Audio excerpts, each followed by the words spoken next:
The cutoff has passed for NHL players to file for salary arbitration. We ended up having 40 NHL players all together. We'll go through the complete guide of who filed coming up next.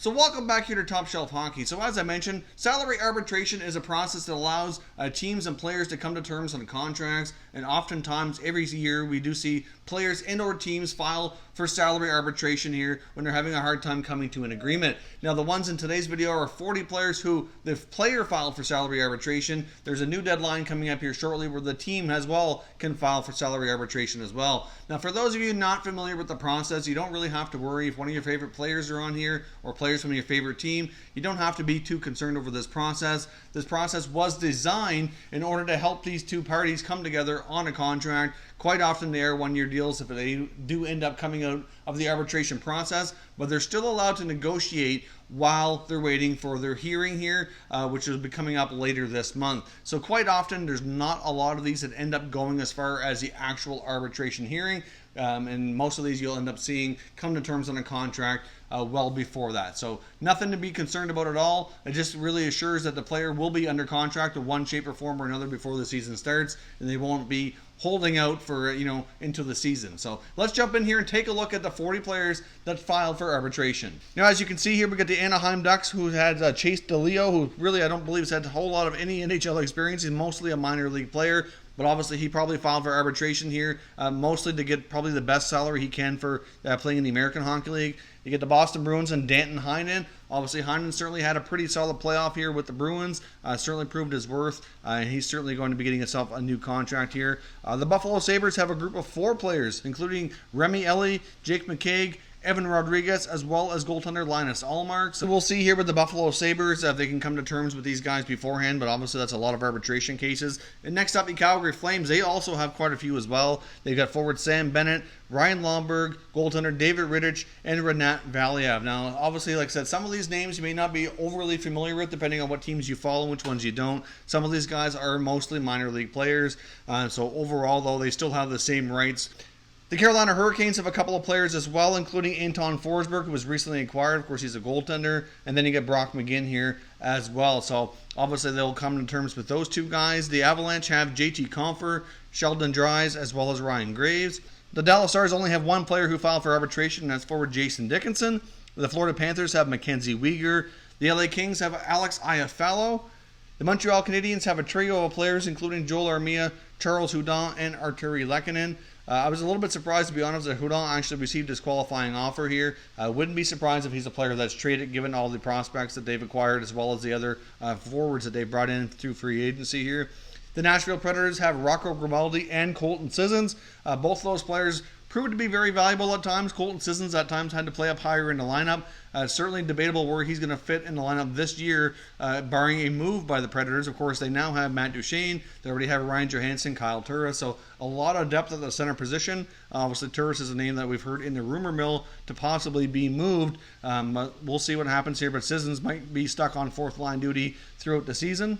The New Jersey Devils have a trio of players as well, including some defensemen, Will Butcher, Connor Carrick, and Mirko Mueller. Obviously, Connor Carrick was acquired earlier. He's bounced around a little bit here. The former Maple Leaf found himself playing in Dallas, now in New Jersey. And, of course, Will Butcher, who was signed by the Devils a few years ago, coming out of college hockey. Some important pieces for the blue line there for the Devils that need to be looked after. The New York Rangers have a couple of big players as well in this circumstance, including forward Pavel Buchnevich and the recently acquired defenseman Jacob Trouba. Rangers are definitely going to want to come to terms ideally here with Trouba ahead of time. They don't want really a one-year deal for him. He's going to end up being an unrestricted free agent if that's the case. And when you sign a one-year contract, you can't even start negotiating an extension until January, and then those deals usually end up being looked after in the summertime.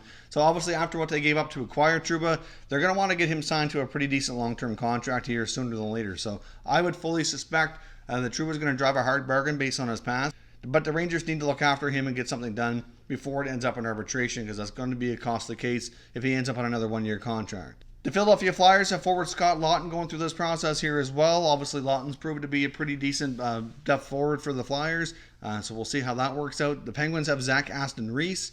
The St. Louis Blues certainly have some very interesting scenarios here playing out. They've got goaltender Jordan Binnington, who certainly is a very interesting case. I'm going to be quite curious to see how that contract turns out. They don't really have a lot of comparables of guys who came up halfway through the season and led their team to a Stanley Cup. So we'll see how they end up deciding on the amount there and what ends up being the comparables that they use to determine Binnington's contract. I would imagine, though, that the Blues are really going to want to probably come to terms with him ahead of time if possible. I would see them probably wanting to do like a 2 or 3 year deal, ideally, probably somewhere in the $4 to $5 million range. That's just my guess, but I guess we'll see. You also have defenseman Joel Edmondson as well, who throughout the playoffs kind of ended up sitting a little bit, kind of worked his way down to the depth chart here, as we've seen some other guys get increased playing time over him. Obviously, the big defenseman certainly still proves to be a valuable member of them longer term, so we'll see, but obviously that's likely going to be a short-term contract regardless if it makes it through arbitration or not. And then you got forward Zach Sanford, who certainly played well when given an opportunity, especially when he played with O'Reilly's line,